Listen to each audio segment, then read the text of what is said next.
చూడండి ఫ్రెండ్స్, మొత్తం అంతా వీడియో ఎలా రికార్డ్ అవుతుందో మొత్తం అంతా చూడండి. ఇది 120 FPS. ఇది చాలా బాగుంటుంది కెమెరా, దీని వర్క్ మొత్తం.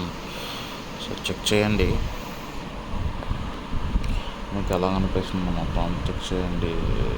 మొత్తం రికవరీ మొత్తం గ్రాఫిక్స్ అంతా ఎలా ఉంటుంది చూశారు కదా. ఇదే మన వర్క్ ఈరోజు ఎంత బాగుందో క్యామ్ మొత్తం అంతా చూడండి ఫ్రెండ్స్. మొత్తం మీరు ఎలా ఉందో మొత్తం అంతా